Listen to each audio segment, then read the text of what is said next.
महाराष्ट्र में विधानसभा चुनाव की शुरुआत हो चुकी है और सभी दलों के नेता अभी प्रचार करने में जुट चुके हैं। हम छत्रपति संभाजीनगर के पूर्व मतदार संघ में है और ये मतदार संघ के जो मुस्लिम बहु एरिया है उधर हम खड़े हैं और हम जानेंगे कि मुस्लिम मुस्लिम लोगों का कहना क्या है, उनकी राय क्या है और किसको चुन के देंगे, ये हम आज जानेंगे।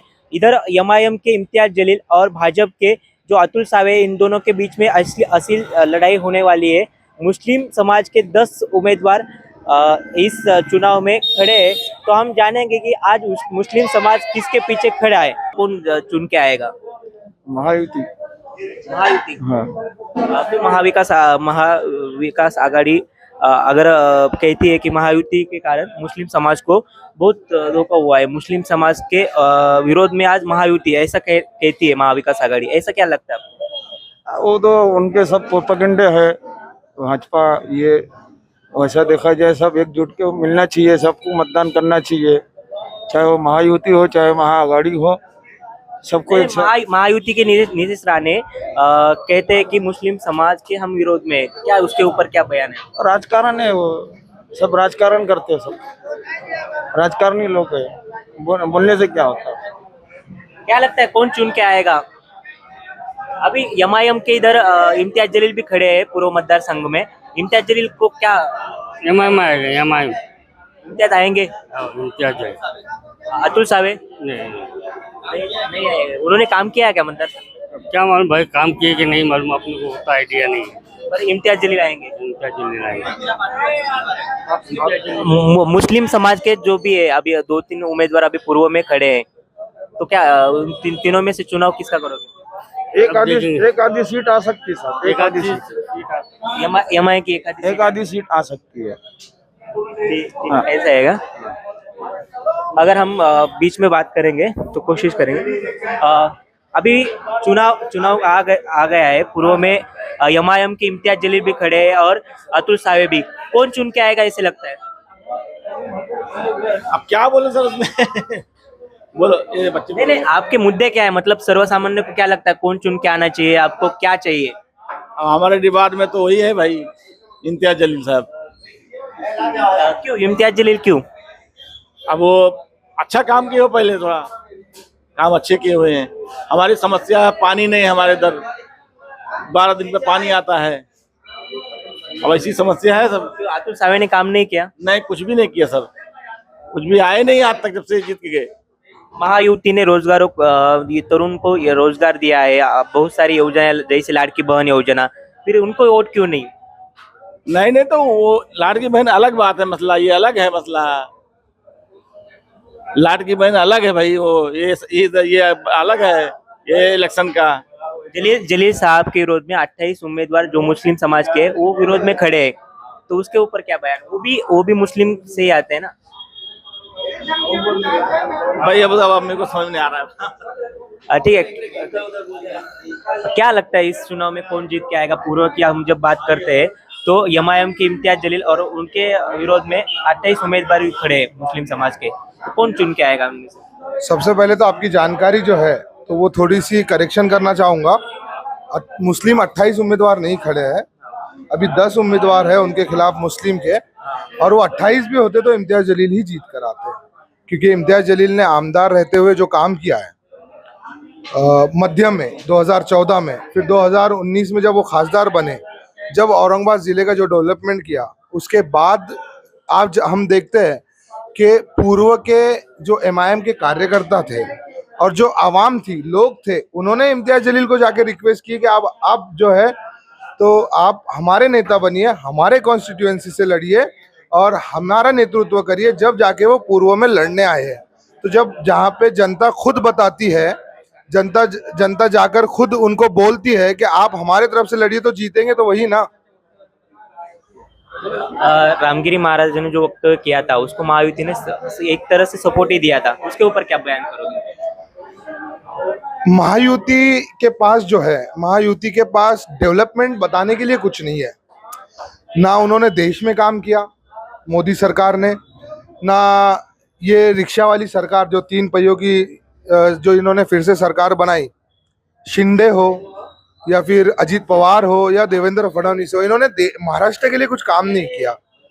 तो इनको क्या है, तुष्टीकरण की राजनीति पर इनका जो है तो भविष्य डिपेंड है। तो रामगिरी महाराज ने जो वक्तव्य किया, उन्होंने ये बड़े शर्म की बात है, इतने बड़े संत वो खुद को बतलाते हैं। और संत जो तो हमारी महाराष्ट्र जो है तो संतों की भूमि है। महाराष्ट्र जो है वो संतों की भूमि है। और यहाँ पे मैं एक मुस्लिम हूँ, पर मैं एक बात बताना चाहूँगा, संत तुकडोजी महाराज, संत ज्ञानेश्वर महाराज, संत एकनाथ महाराज, ये इनकी भूमि है, ये सूफी संतों की भूमि है। यहाँ पे ताजुद्दीन बाबा हुए, यहाँ पे बहुत सारे संत हुए, तो ऐसे नहीं थे जो दूसरों के धर्म पे टिप्पणी करते थे, ये संत नहीं है। मतलब इस बयान से मुस्लिम समाज दुखा हुआ है क्या, नाराज है? नाराज तो रहेगा ना साहब, क्योंकि हमारा जो धर्म है उसमें मोहम्मद सल्लल्लाहु अलैहि वसल्लम रसूलुल्लाह हमारे, अगर उनके खिलाफ में कोई ऐसी टिप्पणी करता है तो नाराजगी तो जाहिर है ना होना है। और उस नाराजगी का पूरे भारत में अगर किसी ने विरोध किया तो इम्तियाज जलील ने किया साहब। इसका क्या परिणाम होगा? देखो, इसको राजनीतिक तौर पर देखना सही नहीं है, ये धार्मिक मामला है, और धार्मिक मामला जहाँ होता है उस पर राजनीति नहीं करनी चाहिए। तो मैं ये कहना चाहूँगा, इसका परिणाम दिल तो दुखा है, दिल तो दुखा है और दिल में नाराजगी है। और रामगिरी अब संत नहीं है हमारी नज़र में, क्योंकि संत जो होते हैं वो दूसरों के धर्मों पे टिप्पणी नहीं करते। हम भी हिंदू धर्म का सम्मान करते हैं, हम उनके देवी देवता पे टिप्पणी नहीं करते, या फिर कोई सूफी संत या कोई मौलाना उनके देवी दर पे टिप्पणी करते। शर्म की बात यह है कि हमारे मुख्यमंत्री उनके बाजू जाकर बैठते हैं और बोलते हैं मैं आपके बाल को धक्का नहीं लगने दूंगा। तो ये तुष्टीकरण की राजनीति, डेवलपमेंट के काम बताने के लिए कुछ है? अतुल सावे ने काम नहीं किया क्या पूर्व में? अतुल सावे ने N6 के नीचे कभी उतरे ही नहीं हो मुस्लिम इलाकों में। देखो, कोई भी जब आमदार बनता है, जैसे कि इम्तियाज जलील आमदार बने, कई सारे मंदिरों को उन्होंने जो है तो खासदार जब बने वो, तो कई सारे देहातों के मंदिरों को उन्होंने ये किया। क्योंकि जब एक राजनीतिक पद पर कोई आदमी आ जाता है तो फिर उसको धर्म के परे देखना चाहिए। तो इम्तियाज जलील ने मुझे लगता है हक अदा किया है, और अतुल सावे ने हक अदा नहीं किया, उन्होंने कभी मुस्लिम बस्तियों की तरफ देखा नहीं है।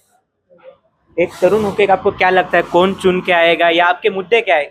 एक तरुण जलील आएगा, इम्तियाज जलील। आपके मुद्दे क्या है, क्या होना चाहिए, मतलब आप किसको चुन के दोगे? इम्तियाज जलील को। पर क्यों इम्तियाज जलील को ही क्यों? इम्तियाज जलील काम अच्छे करते। महायुति ने तो तरुण लोगों को जो रोजगार दिया है, लाड़की बहन जैसी योजना लाई है, आपके घर पे भी अगर कोई महिला है उनको भी पैसे मिल रहे, तो फिर महायुति क्यों नहीं?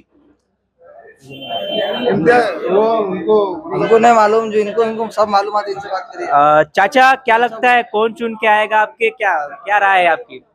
आपने क्या समझ में आता हो? अभी महायुति को चुन के दोगे या महाविकास? साहब, इम्तियाज जलील भी खड़े हैं अतुल सावे के खिलाफ, फिर अतुल सावे आएंगे या इम्तियाज जलील आएंगे? इम्तियाज जलील। इम्तियाज जलील क्यों आएंगे? अब क्यों आएंगे क्या मालूम, फिर आएंगे मतलब आएंगे। बस। आपका वोट किसको रहेगा? हाँ, इम्तियाज जलील को रहेगा। ठीक है, अगर हम देखेंगे तो, अरे भागो मत भागो मत, चलो हम देखेंगे अभी, क्योंकि सभी तो महायुति के खिलाफ ही खड़े हैं। इधर हमारे साथ कुछ व्यापारी है। क्या लगता है चाचा, कौन जीत के आएगा? अरे अभी अभी अभी एमआईएम आएगी क्या? एमआईएम भाजपा नहीं, वो बात करने का नहीं। क्या क्या लगता है कौन चुन के आएगा? MIM। क्यों इम्तियाज जलील और जो भाजपा के अतुल सावे, इनके बीच में अच्छी लड़ाई है, तो कौन दोनों में से कौन किसका चुनाव करोगे? MIM। एमआईएम से कौन? इम्तियाज जलील। इम्तियाज जलील क्यों? पर वो अच्छे विधायक नेता है। गफ्फार कादरी क्यों नहीं? गफ्फार कादरी वो भी एमआईएम में थे ना? MI में थे, लेकिन अभी MI छोड़ दिए ना।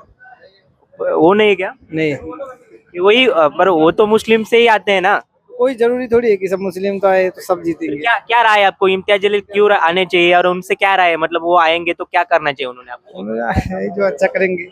अभी महाराष्ट्र में जो आरक्षण का मुद्दा चल रहा है, मुस्लिम आरक्षण हो, मराठा आरक्षण हो, तो मुस्लिम आरक्षण मिलना चाहिए। मिलना चाहिए।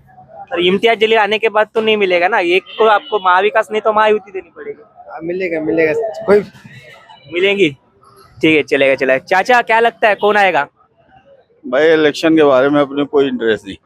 इंटरेस्ट नहीं, मतलब इंटरेस्ट तो नहीं है, मतलब उनके ऊपर ही हमारा डिपेंड रहता है ना, हमारे विकास हो या कोई भी बात हो, ये राजनीति से आता है, अगर आप अच्छे लोगों को चुनाव दोगे तो आपका विकास होगा। किसकी राय, आपकी राय क्या है, कौन चुन जो काम करने वाला रहेगा वो आएगा, जो काम करेगा जनता के लिए वही आएगा। और क्या, किस पे अंदाजा लगा सकते हैं? कौन कौन काम करता है? अतुल सावे उम्मीदवार है पूर्व के, अभी इम्तियाज जलील उनके विरोध में खड़े हैं, कौन चुन के आएगा? देखो इम्तियाज जलील अभी आ सकते हैं भाई, उनकी भी काम करने का वो है ना। क्या क्या काम करने चाहिए, आपके मुद्दे क्या है इस पूर्व के? मतलब क्या है, अब जो पब्लिक को यूज में आता रोजमर्रा वही चीज होना चाहिए। और क्या होना चाहिए? नल, पानी वगैरह वगैरह यही सब चीजें। और क्या, महायुति ने लाड़की बहन योजना भी लाई है, उसका कुछ परिणाम होगा? क्योंकि महिलाओं को पैसे मिल रहे हैं, महिला उनके नहीं तो महिलाओं का क्या है भाई, आज पैसे वो चालू किए, कल कोई और चालू कर देगा, वो उधर घूम जाएंगे। हाँ, रेट भी तो बढ़ा दिए उसके पीछे।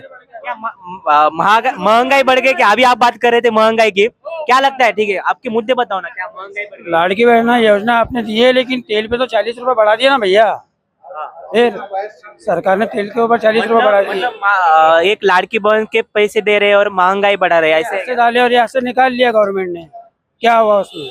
7,500 रुपये में क्या होगा? बाकी दिन सरकार क्या करेंगी और 20 सालों में? अभी वो बोल रहे कि हम पैसे बढ़ाएंगे, फिर नहीं, पैसे की लालच नहीं है हमको, हम जिसको लाड़की बहन नहीं चाहिए, पैसे नहीं चाहिए, नहीं चाहिए। नहीं मिल रहे। करेंगे तो कोई मतलब नहीं ना लाड़की बहन का। अभी आपके घर पे आ गए क्या पैसे? आ गए क्या? लाड़की बहन का ले रहे हैं और जीजा जी से वापस ले रहे हैं आप लोग। नहीं, घर पे आ गए क्या आपके? जी लाड़की बहन के आ गए होंगे ना? आ गए थे पहले। लिए क्या आपने? लिए ना। अब इसके बाद लोगे, बढ़ गए तो? नहीं, फिर नहीं चाहिए हमको। जब महंगे बढ़ाएंगे तो फिर नहीं लेंगे हम। महंगे बढ़ गए ना, बहुत महंगाई बढ़ गई, महंगी बढ़ गई। फिर आपका वोट किसको रहेगा? और देखो, जो अच्छे काम कर रहा है उसी को होगा। और अच्छे काम तो अभी पूर्व के मतदार संघ में जो सावे है, लोग कह रहे हैं कि सावे ने अच्छा काम किया, फिर उनको वोट रहेगा। अतुल साहब ने पहले किया था, लेकिन आप नहीं है, क्योंकि हमारे एरिया में काम ही नहीं करते ना वो सब सिडको, N4, N6 उधर ही है, इधर तो आती नहीं नजर, नहीं आते बिल्कुल भी, एक बार भी नहीं। कौन किसको चुनाव दोगे आप? इम्तियाज जलील साहब पूरा इसमें घूमते हैं, हर जगह गए वो, जब आमदार थे, महापौर थे। तो कादरी भी खड़े हैं उनके विरोध में। कादरी को हम नहीं जानते, हमारा सिर्फ एक ही मकसद है, इम्तियाज जलील। आवेजी साहब MIM। MIM। हम देख रहे हैं कि हाँ, इस मुस्लिम एरिया में अगर हम देखेंगे तो बहुतांश लोगों का यही कहना है कि MIM जीत के आएगी और इनका वोट जो रहेगा वो इम्तियाज जलील इनको ही रहेगा, क्योंकि महायुति ने जो भी योजनाएं लाई है उसके वजह से पैसे तो मिल रहे हैं पर महंगाई बढ़ गई, इसलिए उनको विरोध रहेगा। और अगर हम धार्मिक राजकारण देखेंगे तो एक तरह से मुस्लिम समाज अभी संभाजीनगर में MIM की तरफ से है, ये हम देख सकेंगे। मैं राम बुधवंत, छत्रपति संभाजीनगर।